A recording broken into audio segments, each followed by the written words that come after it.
Hello, welcome to my channel Tiny Bench. I hope you're doing well, wherever you are in the world. Thank you very much for stopping by and joining me in this journey. This is Rocco, my most valued treasure and assistant and minister of important decision making, right? So here I have a 1987 Bryston 4B. It belonged to a very famous band, so it has quite a history and it is very tired. I love this company. This is the only company in the world that has a 20-year warranty. The quality is off the charts. It is so well made. Their customer service is incredible. I highly recommend this brand Bryston, and not to mention they sound very good. I have it connected to a dim bulb, and the first thing I want to check is if it is a dead short. If the amplifier has a dead short, the light bulb will come on full brightness and will stay at full brightness. If there is not a short circuit, the light bulb will flash bright and then dim down. Again, if there's a short, the dim bulb will stay fully bright. So let's see what happens. Here we go. You see? That's good. That's good. There's not a dead short. Not a dead short. Okay, so the next thing I'm going to do is check to see that there's no DC voltage at the output of the speakers. And if there's if there's not DC voltage on the output of the speakers, I will connect a pair of speakers and input the signal and see if I get sound through it. But right now, let me put the meter in millivolts, and I'm going to reach out and touch the speaker inputs. Let's see, that's 34 millivolts. That's fine. Under 50 millivolts, it's acceptable according to the service manual. That was the left channel, and the right channel 2.5. Okay, so we're okay. Now, the dim bulb affects it, so we'll have to see without the dim bulb what the DC offset is, but it is not something that is going to harm the speakers. Okay, the next step is to do a sound test. I have two speakers connected and a 1 kilohertz signal connected to the amplifier, and if the amplifier is passing sound, we will hear a tone when I turn it on. Here we go.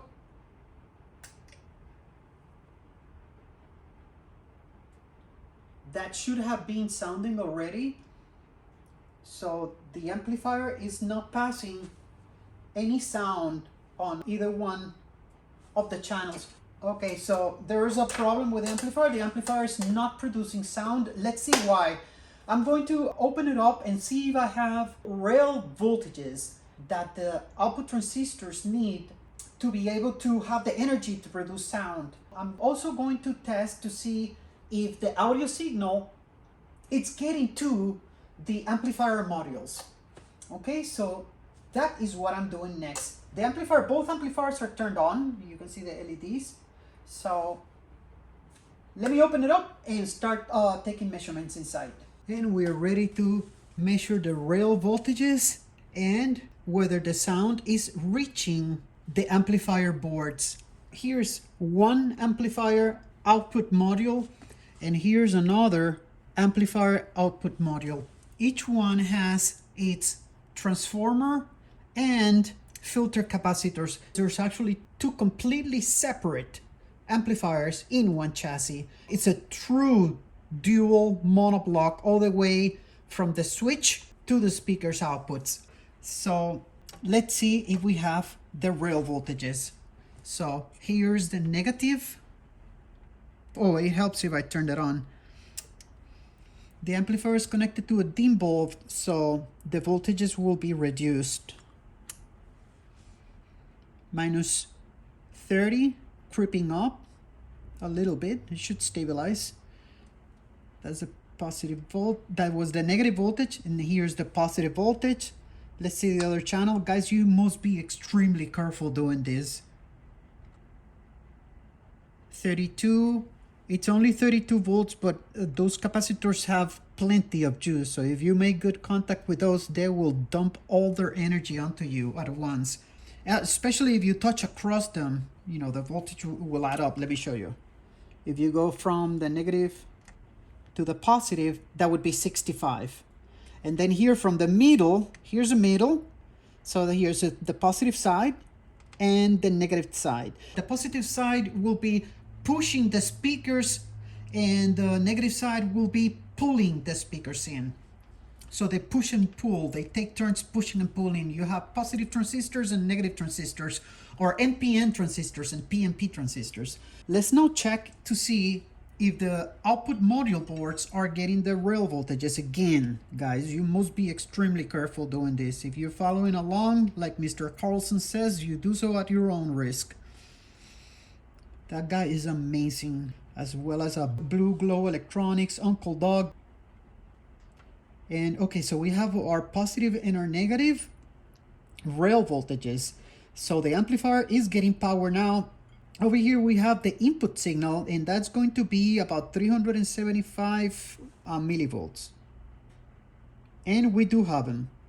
Okay, so the amplifier has power, the amplifier has a signal, and there's no sound coming out. This yellow cable right here is the output to the speakers, and we got nothing.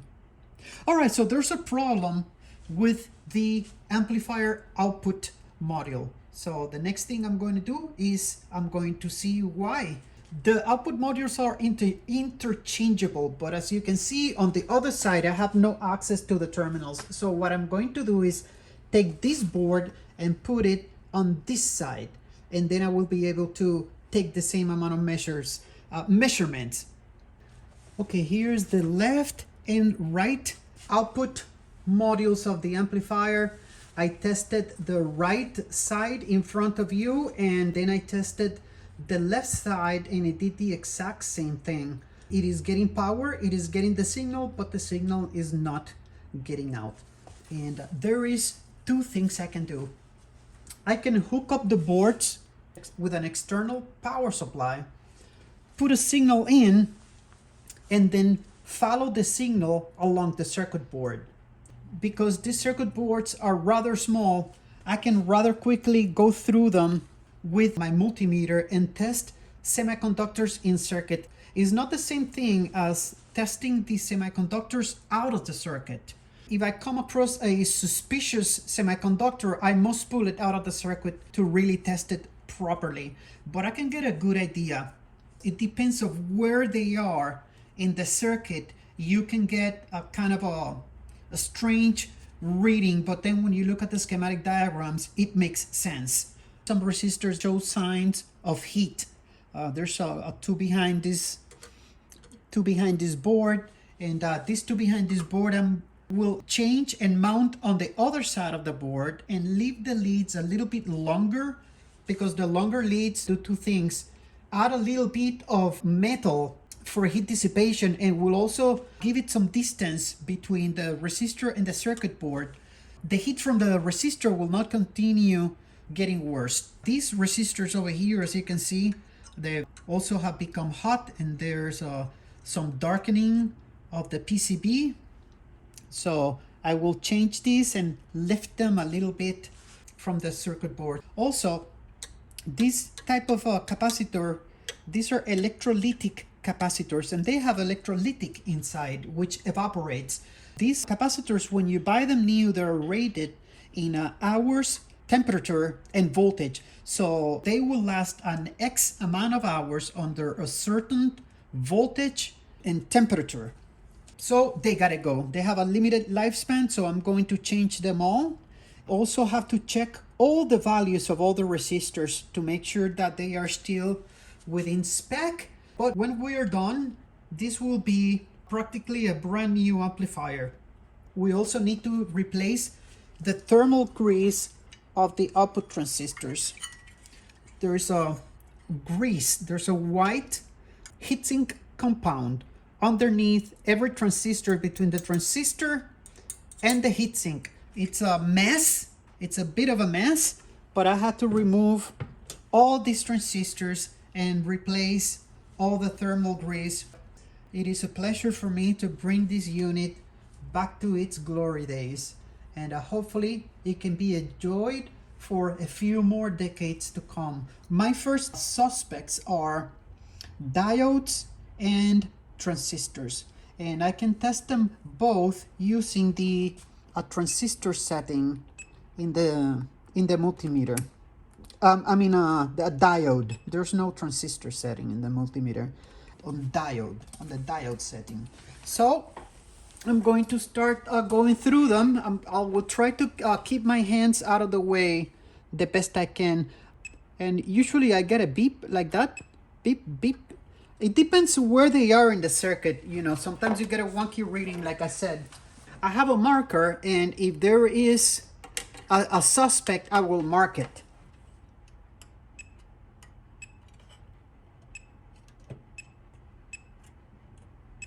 See how it beeps? It's testing okay.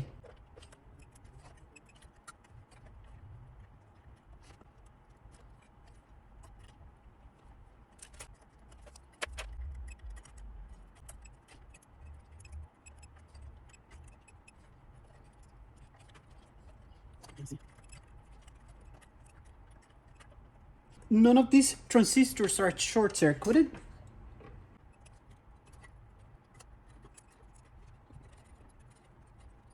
I'm sorry, my hands are on the way in my head. It's this diode over here. Oops, sorry, I got it backwards. The negative goes on the line. Okay, that's good. Over here, I'm gonna put the negative on the line. Okay, that's good. There's another one back here. The negative on the line. That's good. This one over here. The negative goes on the line. Bingo! Okay. That's a short. This diode is short-circuited. Okay. Let's see the ones on this board. See, that was easy. Okay, so we have a shorted diode. There may be other stuff. And if that diode went bad, there's a reason why. It could be that they just fail, just because, but it could also be caused by another semiconductor. Okay, let's see. Let me see this diode over here. Okay, so the negative goes on the line of the diode. Oh, bingo, another one.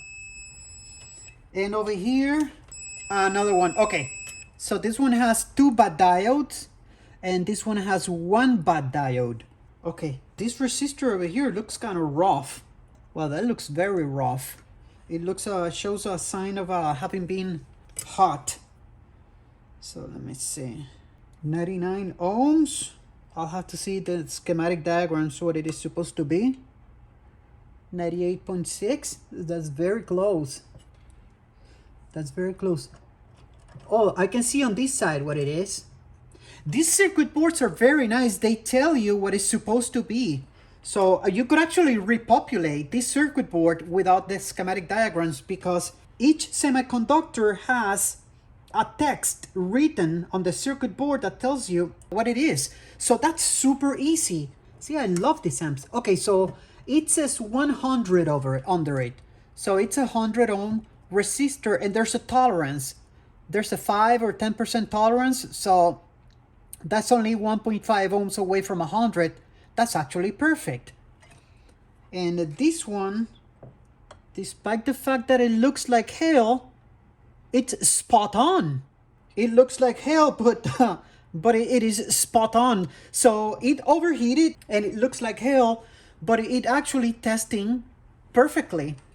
Let me check this other one over here that looks like hell as well, and that's actually perfect. These ones over here, they're supposed to be 2K. There's 2 of them in parallel, so they should be 1K. So they're a little bit low. So this gotta go. They're really low. 2K. Oh, these are actually 1K. Wow, that's low. That's really low. Jesus. And that's low. All right. I gotta check all these resistors. 22. That one is spot on. Okay, what a convenience to have the markings on the PCB to tell me what they're supposed to be. 995 is supposed to be 1K. That's perfect. Okay, guys, I am going to continue going through the whole circuit boards. You get the idea. I don't want to bore you. So I'm going to grab the schematic diagrams and see what is in the immediate vicinity of these diodes that went bad. Okay, here's the schematic diagram. Here are the diodes that are shorted. We have one shorted diode in one channel and both shorted diodes in the other channel. So over here we have the negative side of the rail voltages, and over here we have the positive side of the rail voltages. And this resistor over here, this 3.9, these resistors, if they are shorted, then this diode would be getting the full rail voltages, and they're not supposed to get full rail voltage. We have this resistor over here to limit the voltage on this side. So let me find that resistor in the circuit and take a look at it. These two resistors on the side of the diode without the line, this guy right here says 3K9, so that is 3.9K. So that should read 3.9 kilo ohms. Let's see what we have. 1.7. Say what? Okay, that's way off.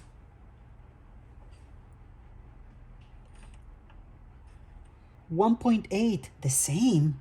Orange, white, red, brown. Sure enough. Oh wow, so they wandered all the way down. Okay, let's see this one. Also 1.8, 1.9, or rounded up to 1.9. I wonder if the resistor factory just mislabeled these resistors. They're labeled as 3.9, but they're all reading 1.8. What are the odds that they all wandered into the same value? That is so weird. Let me see this one. 3.881. Supposed to be 3.9. That is very close to 3.9. Like Forrest Gump said, life is like a box of chocolates. You never know what you're gonna get. Now that is strange. That's why I love this hobby. There could be more semiconductors. There could definitely be more issues. So we'll keep you posted. I have gone through the entire circuit board, both of them, and there are a few resistors that I need to replace. But for now, I am just going to replace the two 3.9K resistors, and I'm going to replace the two center diodes that failed. These are 5%, same as the originals. Okay, the diode and the resistor has been replaced. There's a capacitor, this little capacitor, in parallel with the diode. So this is what they look like, and they are polarized. So if you ever work on one of these units, go ahead and replace them. I am going to put both amplifier modules back on the amp and give it a quick test. Hopefully we get sound and I can proceed to the restoration. Fingers crossed. Fingers crossed, guys. Thank you. Before I put the amplifier modules back on the amplifier for testing, I realized earlier that I wasn't getting a good connection in the back on the input.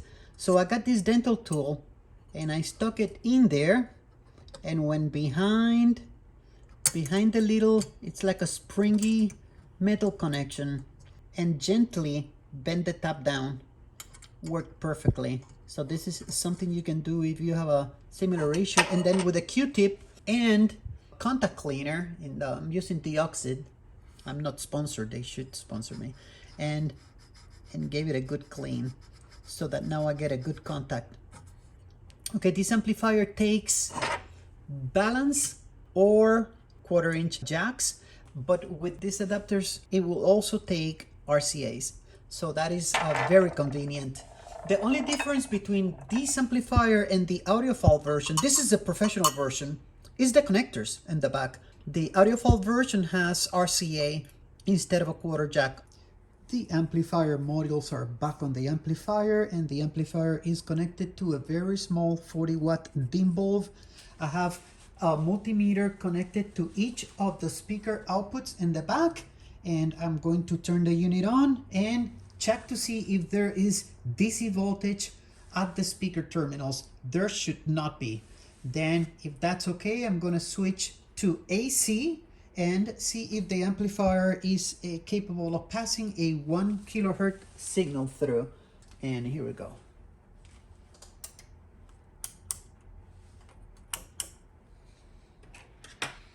Okay, that it's okay. We have no DC voltage. Now I'm gonna put the multimeters on AC, and let me get the signal going. And there we go. Beautiful. Okay. Woohoo! That is good. That's absolutely fantastic. I'm going to lower the gains so that I get about a 0.5 volt, and then I'm going to put audio on it. Approximately a 0.5 volt. Okay, there we go. All right. Now I'm going to connect the speakers and put some music on. All right, we are now ready for an audio test with music. So I'm gonna play some Mozart, which is copyright-free music. So here we go, I'm gonna turn the unit on. Wow, that's beautiful. What a good feeling. What a good feeling to get something working again.